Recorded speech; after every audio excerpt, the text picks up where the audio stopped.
ختم نبوت کی بات کی، ان لوگوں کو کیفر کردار تک پہنچایا۔ گرامی حضرات، عقیدہ ختم نبوت یہ وہ عقیدہ ہے جس پر صحابہ کرام نے اپنی جان کا نذرانہ پیش کر کے پہرا دیا، اور پھر یہ سلسلہ چلتا گیا۔ عمر فاروق رضی اللہ تعالیٰ کے دور میں کوئی گنجائش نہیں رکھی گئی، اگر کوئی ایسی آواز بلند ہوتی اس کو کلا کما کر دیتے۔ حضرت عمر بن عبدالعزیز 99 ہجری میں خلافت پر متمکن ہوئے، آپ نے ناموس رسالت کا قانون بنایا، اگر کوئی آواز اٹھاتا تو ناموس رسالت کے خلاف اس کا کلا کما کر دیا جاتا۔ پھر یہ سلسلہ چلتا گیا اور نور الدین زنگی رحمۃ اللہ تعالی علیہ کا دور آیا۔ عیسائیوں نے پروگرام بنایا کہ نبی کریم صلی اللہ علیہ وسلم کے جسد اطہر کو نکال کے لے جایا جائے۔ آقا علیہ السلام خواب میں آئے اور کہا نور الدین زنگی سے کہ یہ جو لوگ ہیں ان سے بچاؤ مجھے۔ نور الدین زنگی آئے اور انہوں نے آ کے تحفے دیے، کہا بھی 2 لوگ ہیں وہ بڑے عبادت گزار ہیں، وہ نہیں آتے۔ آپ نے جب ان کو بلایا تو پہچان گئے وہی لوگ تھے۔ جب ان کے گھر کی تلاشی لی تو وہ سرنگ آقا علیہ السلام کے مزار شریف کے قریب پہنچ چکی تھی۔ انہوں نے بتایا ہمیں عیسائیوں نے بھیجا ہے، ہم ساری رات سرنگ کھودتے ہیں، لوگ سمجھتے شاید عبادت ہو رہی ہے۔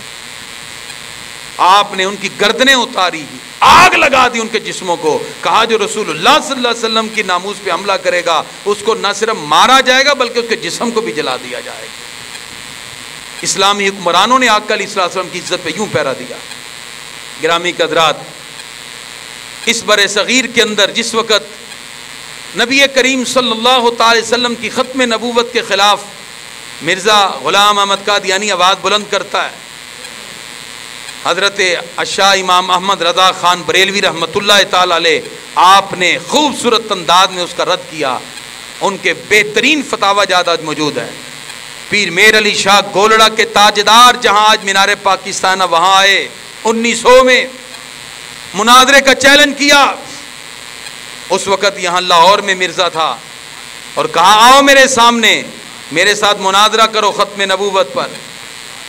تو مرزا وہاں سے فرار ہوا، کہنے لگا کہ نہیں میں مناظرہ نہیں کروں گا، ہم دونوں تخت پہ بیٹھ کر سورہ فاتحہ کی تفسیر لکھیں گے، جس کی سب سے بہتر ہوگی وہ حق پہ ہوگا۔ پیر میر علی شاہ گولڑا کے تاجدار پکار اٹھے، کہا آؤ میں اس بات کو ماننے کو تیار ہوں، دونوں تخت پہ بیٹھیں گے، جس کا قلم خود اٹھ کے لکھے گا وہی حق پہ ہوگا۔ یہ سن کر مرزا پھر بھاگا، اس نے کہا کہ پیر میر علی شاہ کے پاس جنات ہیں، انہوں نے جنات کو پالا ہوا ہے، لہذا یہ جنات کی مدد سے لکھوائیں گے۔ آپ نے کہا دجال ملعون تو اپنے آپ کو نبی کہتا ہے اور نبی کے ہوتے ہوئے جنات کی کیا اوقات ہے۔ پیر جماعت علی شاہ محدث علی پوری رحمت اللہ علیہ موچی دروازے پہ آئے، آپ نے بھی خطاب کیا، اور آپ کی بڑی خوبصورت بات، پھر آپ نے اس مقام پر قادیانیوں کو لتاڑا اور پھر آپ کی پیشن گوئی ہوئی۔ آپ نے کہا مرزا آج میرے سامنے آ، وگرنہ 24 گھنٹے تو نہیں نکال سکتا، مرے گا۔ پیر سید جماعت علی شاہ کے زبان سے یہ جملہ نکلا کہ اسی وقت مرزا جو ہے اس کو پیٹ کی بیماری لگ گئی، ہیضہ ہو گیا۔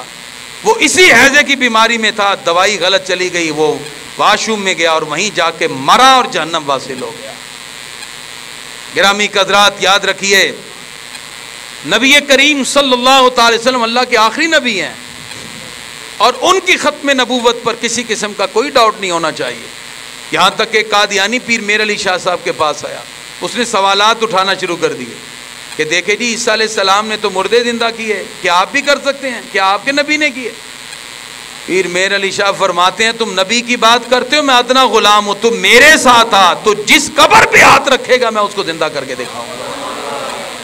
وہ قادیانی، اللہ اکبر یا رسول اللہ، زندہ باد زندہ باد۔ گرامی حضرات، اس انداز میں ہمارے اسلاف نے خوبصورت انداز میں عقیدہ ختم نبوت کا پرچار کیا، اور پھر حضرت پیر میر علی شاہ گولڑا کے تاجدار نے کتاب لکھی اور آپ نے اس میں واضح کیا آقا علیہ السلام اللہ کے آخری نبی ہیں۔ اس کے بعد پھر یہ تحریک چلی، اور چلتے ہوئے جب پاکستان بن گیا تو قادیانیوں نے بڑے طریقے کے ساتھ انہوں نے یہاں ربوہ کے نام سے اپنا ایک الگ علاقہ ڈکلیئر کرایا چناب نگر کے پاس، اور انہوں نے کوشش کی کہ ہم یہاں اپنے معاملات کو، مذہبی معاملات کو آگے لے کر چلیں۔ اس پر ہمارے علماء کرام میدان عمل میں اترے گرامی قدرات، عقیدہ ختم نبوت کے لیے جہاں پیر میر علی شاہ گولڑا کے تاجدار آپ کا خوبصورت کردار ہے، وہیں مولانا رحمت اللہ کیرانوی، پیر سید جماعت علی شاہ صاحب، علامہ سید نعیم الدین مراد آبادی علیہ رحمہ، مولانا سردار احمد صاحب محدث اعظم پاکستان، اسی طرح علامہ سید ابو الحسنات صاحب اور سید ابو البرکات صاحب، اور شاہ احمد نورانی صدیقی رحمۃ اللہ تعالی علیہ کے والد گرامی مولانا شاہ عبد العلیم صدیقی میٹھی رحمۃ اللہ علیہ، سید ضیاء الدین مدنی علیہ رحمہ، غلام محی الدین گولڑوی علیہ رحمہ، مفتی احمد یار خان نعیمی علیہ رحمہ، مفتی عبد الحامد بدایونی علیہ رحمہ، یہ وہ بزرگ تھے جو اس وقت میدان عمل میں اترے۔ گرامی قدرات، سید احمد سید قادمی شاہ صاحب اور خواجہ قمر الدین سیالوی رحمۃ اللہ تعالی علیہ کا خوبصورت کردار ہے۔ یاد رکھیے جب مرزا نے اپنی سازشیں شروع کی تو علامہ اقبال نے بھی اس کے خلاف لکھا اور علامہ اقبال نے بھی اس کا رد کیا۔ پھر یہ تحریک جب چلی 1951 میں، پھر 1953 کی تاریخ میں، پھر قائد ملت اسلامیہ شاہ احمد نورانی صدیقی رحمۃ اللہ تعالی علیہ اور حضرت علامہ عبدالستار خان نیازی علیہ رحمہ، ان کی خصوصی کوششیں شامل تھیں، جس میں سید محمود احمد رضوی بھی شامل تھے، اور پھر یہ وہ بزرگان دین تھے جن کو قید میں بھی ڈالا گیا، مولانا محمد عمر اچھروی، مولانا عبد الغفور ہزاروی، یہ سارے بزرگان دین پھر عقیدہ ختم نبوت کے پرچار کے لیے میدان عمل میں اترے۔ گرامی قدرات، جس وقت عقیدہ ختم نبوت کا معاملہ ہوا اور اس تحریک کو چلایا گیا، پارلیمنٹ کے اندر باقاعدہ طور پر اس پر جرا ہوئی، یعنی ایسے قادیانیوں کو کافر نہیں قرار دے دیا گیا۔ یہ اس وقت میرے سامنے کتاب ہے۔ بعض لوگ یہ کہتے ہیں جی بس ایسی قادیانیوں کو جی یہ برا کہتے ہیں، انہوں نے کچھ نہیں کہا۔ یہ وہ کتاب ہے جو مرزا قادیانی نے خود لکھی ہے، اور میں نے اس کتاب کو دکھا کے کئی قادیانیوں کو مسلمان بھی کیا الحمدللہ۔ ایک خاتون، ایک بچی تھی بڑی پڑھی لکھی، اس نے اپنے ماں باپ کو بھی چھوڑا، اپنے بھائی کو بھی چھوڑا، سارے قادیانی ہیں، وہ تنے تنہا اس نے کلمہ پڑھا، اور اس کتاب سے میں نے اس کو کہا کہ آپ ثابت کر کے دکھاؤ کس انداز سے آپ قرآن پڑھ سکتے ہو، آپ کے مرزا نے تو قرآن کو گندی گالیاں لکھا ہے نعوذ باللہ۔ اس نے کہا اگر ایسی بات ہوگی تو میں مسلمان ہو جاؤں گی۔ یہ کتاب میرے ہاتھ میں ہے، ازالہ ہام، یہ مرزا قادیانی کی خود کتاب ہے۔ اس کے پہلے پیج پہ لکھا ہوا ہے حضرت اقدس مرزا غلام احمد مسیح موعود و مہدی موعود، یہ اس کا نام لکھا ہوا ہے۔ اس کے پیج نمبر 16 پہ یہ سامنے لکھا ہوا ہے، اس نے کہا ہے کہ اللہ نے قرآن شریف میں بعض کو ابو لہب، بعض کا نام کلب اور بعض کو خنزیر کہا۔ ابو جہل تو خود مشہور ہے، ولید بن مغیرہ کی نسبت نہایت سخت الفاظ ذکر کیے، گویا کہ اللہ نے قرآن میں گندی گالیوں کو ذکر کیا ہے نعوذ باللہ۔ یہ مرزا قادیانی نے قرآن مجید کی توہین کی، آیات بینات کی، یہ اس کی کتاب کے اندر صفحہ نمبر 16 پر موجود ہے۔ آپ دیکھنا چاہیں آپ خود اپنے ہاتھ سے دیکھ سکتے ہیں۔ اسی طرح صفحہ نمبر 10 پہ یقین کریں وہ لفظ پڑھتے ہوئے ہماری روح کام جاتی ہے، نقل کفر کفر نہ باشد۔ جو لوگ کہتے ہیں جی نرم رویہ رکھیں، میں کہتا ہوں یہ لفظ آپ اپنے ماں باپ کے لیے یوز کر کے دکھائیں جو اس نے انبیاء کے لیے لکھے، صفحہ نمبر 10 پہ نعوذ باللہ اللہ رب العزت کے ساتھ اس نے انتہائی غلط الفاظ ذکر کیے، اور کہا کہ نعوذ باللہ عیسیٰ علیہ السلام کے حوالے سے کہ اللہ نے قرآن شریف میں وَغْلُظْ عَلَيْهِمْ نہیں فرمایا، کیا یہ مومنوں کی علامات میں سے ہیں؟ آگے جو الفاظ ذکر کیے وہ کوئی مہذب انسان پڑھ نہیں سکتا، یہاں تک کہ اس نے لکھا حضرت مسیح کی سخت زبانی تمام نبیوں سے بڑی ہوئی تھی نعوذ باللہ۔ کیا نبی بد زبان ہو سکتا ہے؟ نعوذ باللہ نو۔ یہ الفاظ اس نے انبیاء کرام کے بارے میں لکھے۔ پھر اسی طرح یعنی میرے پاس کم از کم 50 کے قریب ریفرنس ہیں، حوالے ہیں، اس کے لیے وقت چاہیے، بہرحال میں صرف چند اس میں سے بتا رہا ہوں۔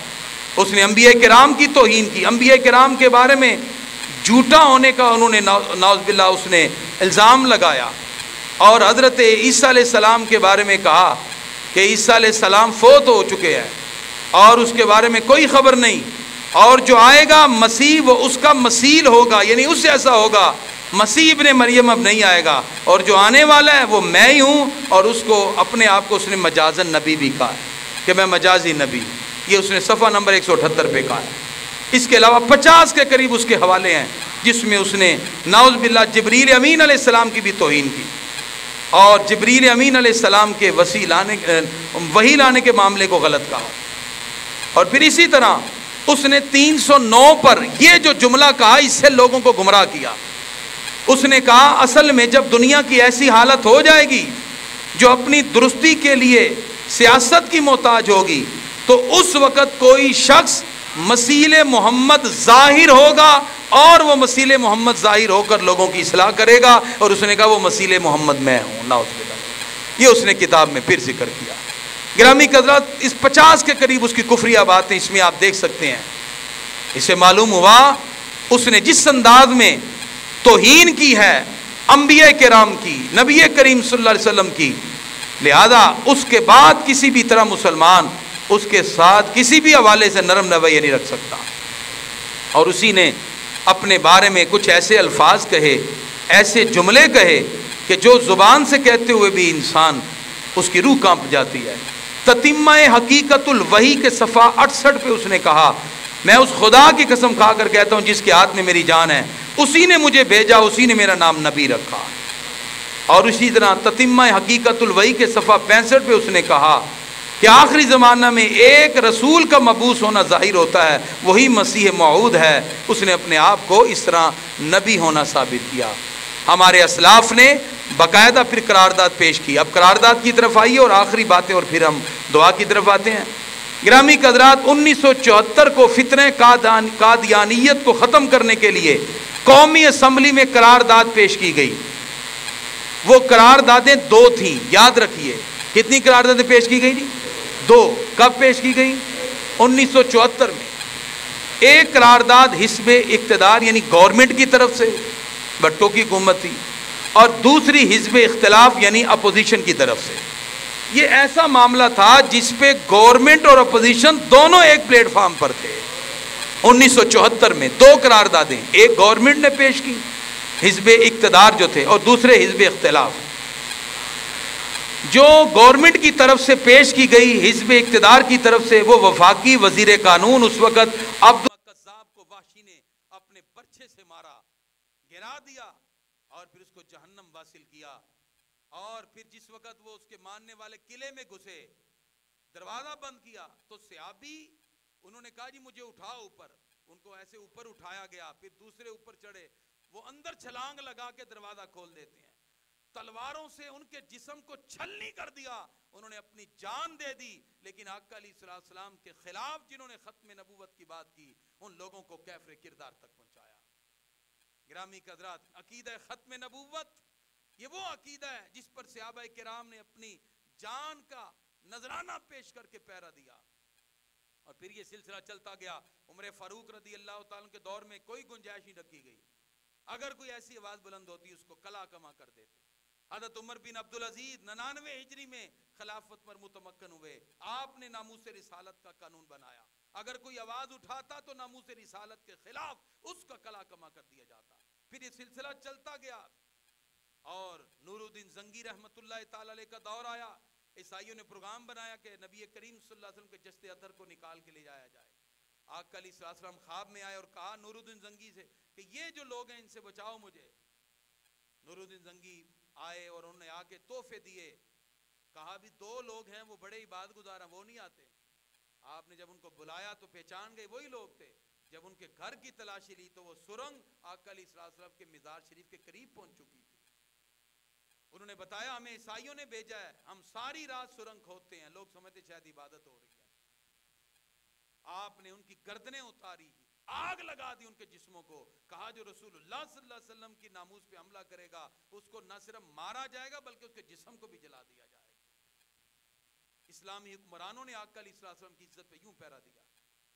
گرامی حضرات اس برِ صغیر کے اندر جس وقت نبی کریم صلی اللہ تعالی وسلم کی ختم نبوت کے خلاف مرزا غلام احمد قادیانی آواز بلند کرتا ہے, حضرت اشاہ امام احمد رضا خان بریلوی رحمت اللہ تعالی علیہ آپ نے خوبصورت انداز میں اس کا رد کیا.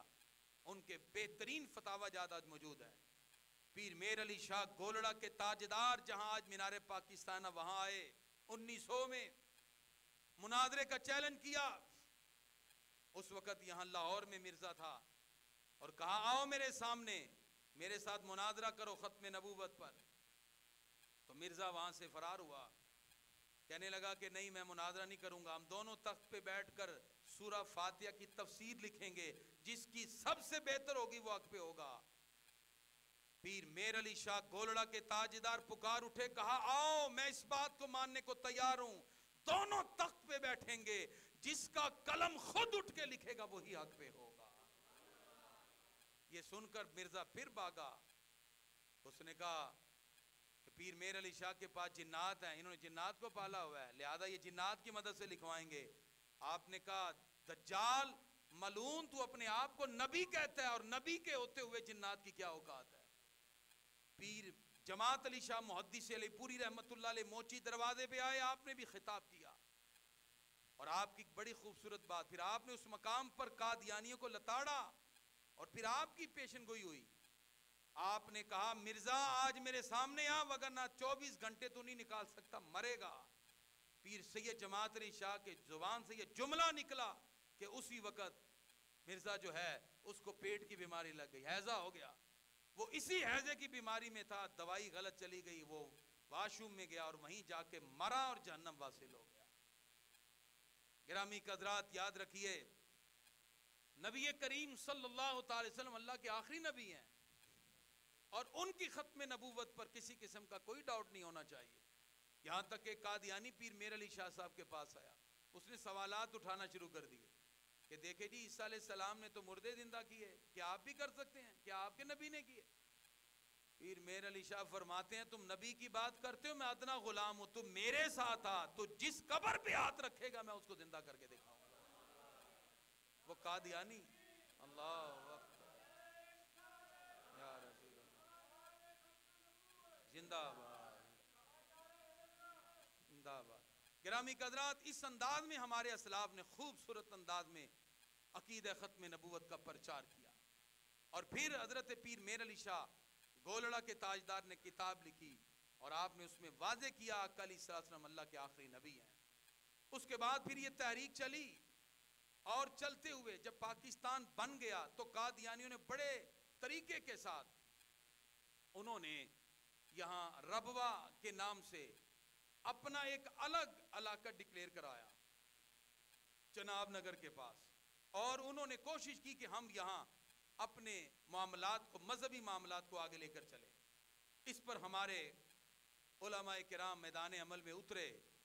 گرامی قدرات, عقیدہ ختم نبوت کے لیے جہاں پیر میر علی شاہ گولڑا کے تاجدار آپ کا خوبصورت کردار ہے, وہیں مولانا رحمت اللہ کیرانوی, پیر سید جماعت علی شاہ صاحب, علامہ سید نعیم الدین مراد آبادی علیہ رحمہ, مولانا سردار احمد صاحب محدث اعظم پاکستان, اسی طرح علامہ سید ابو الحسنات صاحب اور سید ابو البرکات صاحب, اور شاہ احمد نورانی صدیقی رحمۃ اللہ تعالی علیہ کے والد گرامی مولانا شاہ عبد العلیم صدیقی میٹھی رحمۃ اللہ علیہ, سید ضیاء الدین مدنی علیہ رحمہ, غلام محی الدین گولڑوی رحمہ, مفتی احمد یار خان نعیمی علیہ رحمہ, مفتی عبد الحامد بدایونی علیہ رحمہ, یہ وہ بزرگ تھے جو اس وقت میدان عمل میں اترے.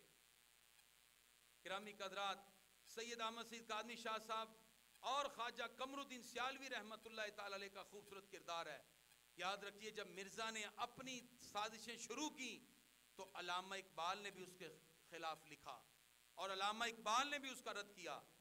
پھر یہ تحریک جب چلی 1951 میں, پھر 1953 کی تاریخ میں, پھر قائد ملت اسلامیہ شاہ احمد نورانی صدیقی رحمۃ اللہ تعالی علیہ اور حضرت علامہ عبدالستار خان نیازی علیہ رحمہ, ان کی خصوصی کوششیں شامل تھیں, جس میں سید محمود احمد رضوی بھی شامل تھے, اور پھر یہ وہ بزرگان دین تھے جن کو قید میں بھی ڈالا گیا, مولانا محمد عمر اچھروی, مولانا عبد الغفور ہزاروی, یہ سارے بزرگان دین پھر عقیدہ ختم نبوت کے پرچار کے لیے میدان عمل میں اترے. گرامی قدرات, جس وقت عقیدہ ختم نبوت کا معاملہ ہوا اور اس تحریک کو چلایا گیا, پارلیمنٹ کے اندر باقاعدہ طور پر اس پر جرا ہوئی, یعنی ایسی قادیانیوں کو کافر نہیں قرار دے دیا گیا. یہ اس وقت میرے سامنے کتاب ہے. بعض لوگ یہ کہتے ہیں جی بس ایسی قادیانیوں کو جی یہ برا کہتے ہیں, انہوں نے کچھ نہیں کہا. یہ وہ کتاب ہے جو مرزا قادیانی نے خود لکھی ہے, اور میں نے اس کتاب کو دکھا کے کئی قادیانیوں کو مسلمان بھی کیا الحمدللہ۔ ایک خاتون، ایک بچی تھی بڑی پڑھی لکھی، اس نے اپنے ماں باپ کو بھی چھوڑا، اپنے بھائی کو بھی چھوڑا، سارے قادیانی ہیں، وہ تنے تنہا اس نے کلمہ پڑھا، اور اس کتاب سے میں نے اس کو کہا کہ آپ ثابت کر کے دکھاؤ کس انداز سے آپ قرآن پڑھ سکتے ہو، آپ کے مرزا نے تو قرآن کو گندی گالیاں لکھا ہوا ہے نعوذ باللہ۔ اس نے کہا اگر ایسی بات ہوگی تو میں مسلمان ہو جاؤں گی۔ یہ کتاب میرے ہاتھ میں ہے، اِزالہ ہام، یہ مرزا قادیانی کی خود کتاب ہے، اس کے پہلے پیج پہ لکھا ہوا ہے حضرت اقدس مرزا غلام احمد مسیح موعود و مہدی موعود، یہ اس کا نام لکھا ہوا ہے۔ اس کے پیج نمبر 16 پہ یہ سامنے لکھا ہوا ہے، اس نے کہا ہے کہ اللہ نے قرآن شریف میں بعض کو ابو لہب، بعض کا نام کلب اور بعض کو خنزیر کہا۔ ابو جہل تو خود مشہور ہے، ولید بن مغیرہ کی نسبت نہایت سخت الفاظ ذکر کیے، گویا کہ اللہ نے قرآن میں گندی گالیوں کو ذکر کیا ہے نعوذ باللہ۔ یہ مرزا قادیانی نے قرآن مجید کی توہین کی، آیات بینات کی، یہ اس کی کتاب کے اندر صفحہ نمبر 16 پر موجود ہے، آپ دیکھنا چاہیں آپ خود اپنے ہاتھ سے دیکھ سکتے ہیں۔ اسی طرح صفحہ نمبر 10 پہ یقین کریں وہ لفظ پڑھتے ہوئے ہماری روح کام جاتی ہے، نقل کفر کفر نباشر۔ جو لوگ کہتے ہیں جی نرم رویہ رکھیں، میں کہتا ہوں یہ لفظ آپ اپنے ماں باپ کے لیے یوز کر کے دکھائیں جو اس نے انبیاء کے لیے لکھے، صفحہ نمبر 10 پہ نعوذ باللہ اللہ رب العزت کے ساتھ اس نے انتہائی غلط الفاظ ذکر کیے، اور کہا کہ نعوذ باللہ عیسیٰ علیہ السلام کے حوالے سے کہ اللہ نے قرآن شریف میں وَغْلُظْ عَلَيْهِمْ نہیں فرمایا، کیا یہ مومنوں کی علامات میں سے ہیں؟ آگے جو الفاظ ذکر کیے وہ کوئی مہذب انسان پڑھ نہیں سکتا، یہاں تک کہ اس نے لکھا حضرت مسیح کی سخت زبانی تمام نبیوں سے بڑی ہوئی تھی نعوذ باللہ، کیا نبی بد زبان ہو سکتا ہے؟ نعوذ باللہ یہ الفاظ اس نے انبیاء کرام کے بارے میں لکھے۔ پھر اسی طرح یعنی میرے پاس کم از کم 50 کے قریب ریفرنس ہیں، حوالے ہیں، اس کے لیے وقت چاہیے، بہرحال میں صرف چند اس میں سے بتا رہا ہوں۔ اس نے انبیاء کرام کی توہین کی، انبیاء کرام کے بارے میں جھوٹا ہونے کا انہوں نے نعوذ باللہ اس نے الزام لگایا، اور حضرت عیسیٰ علیہ السلام کے بارے میں کہا کہ عیسیٰ علیہ السلام فوت ہو چکے ہیں اور اس کے بارے میں کوئی خبر نہیں، اور جو آئے گا مسیح وہ اس کا مثیل ہوگا، یعنی اس سے ایسا ہوگا، مسیح ابن مریم اب نہیں آئے گا، اور جو آنے والا ہے وہ میں ہی ہوں، اور اس کو اپنے آپ کو اس نے مجازن نبی بھی کہا ہے کہ میں مجازی نبی، یہ اس نے صفحہ نمبر 178 پہ کہا ہے۔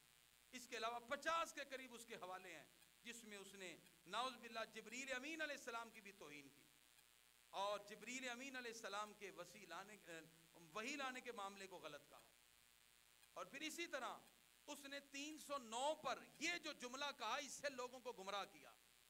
اس نے کہا اصل میں جب دنیا کی ایسی حالت ہو جائے گی جو اپنی درستی کے لیے سیاست کی محتاج ہوگی تو اس وقت کوئی شخص مسیل محمد ظاہر ہوگا، اور وہ مسیل محمد ظاہر ہو کر لوگوں کی اصلاح کرے گا، اور اس نے کہا وہ مسیل محمد میں ہوں نعوذ باللہ، یہ اس نے کتاب میں پھر ذکر کیا۔ گرامی حضرات اس 50 کے قریب اس کی کفریہ باتیں اس میں آپ دیکھ سکتے ہیں۔ اس سے معلوم ہوا اس نے جس انداز میں توہین کی ہے انبیاء کرام کی، نبی کریم صلی اللہ علیہ وسلم کی، لہذا اس کے بعد کسی بھی طرح مسلمان اس کے ساتھ کسی بھی حوالے سے نرم رویہ نہیں رکھ سکتا۔ اور اسی نے اپنے بارے میں کچھ ایسے الفاظ کہے، ایسے جملے کہے کہ جو زبان سے کہتے ہوئے بھی انسان اس کی روح کانپ جاتی ہے۔ تتمہ حقیقت الوحی کے صفحہ 68 پہ اس نے کہا میں اس خدا کی قسم کھا کر کہتا ہوں جس کے ہاتھ میں میری جان ہے، اسی نے مجھے بھیجا، اسی نے میرا نام نبی رکھا۔ اور اسی طرح تتمہ حقیقت الوحی کے صفحہ 65 پہ اس نے کہا کہ آخری زمانہ میں ایک رسول کا مبعوث ہونا ظاہر ہوتا ہے، وہی مسیح موعود ہے۔ اس نے اپنے آپ کو اس طرح نبی ہونا ثابت کیا۔ ہمارے اسلاف نے باقاعدہ پھر قرارداد پیش کی۔ اب قرارداد کی طرف آئیے اور آخری باتیں، اور پھر ہم دعا کی طرف آتے ہیں۔ گرامی حضرات 1974 کو فتنہ قادیانیت کو ختم کرنے کے لیے قومی اسمبلی میں قرارداد پیش کی گئی۔ وہ قراردادیں 2 تھیں، یاد رکھیے کتنی قراردادیں پیش کی گئی؟ 2۔ کب پیش کی گئی؟ 1974 میں۔ ایک قرارداد حزب اقتدار یعنی گورنمنٹ کی طرف سے، بھٹو کی حکومت تھی، اور دوسری حزب اختلاف یعنی اپوزیشن کی طرف سے. یہ ایسا معاملہ تھا جس پہ گورنمنٹ اور اپوزیشن دونوں ایک پلیٹ فارم پر تھے. 1974 میں 2 قراردادیں ایک گورنمنٹ نے پیش کی حزب اقتدار جو تھے اور دوسرے حزب اختلاف. جو گورنمنٹ کی طرف سے پیش کی گئی حزب اقتدار کی طرف سے وہ وفاقی وزیر قانون اس وقت اب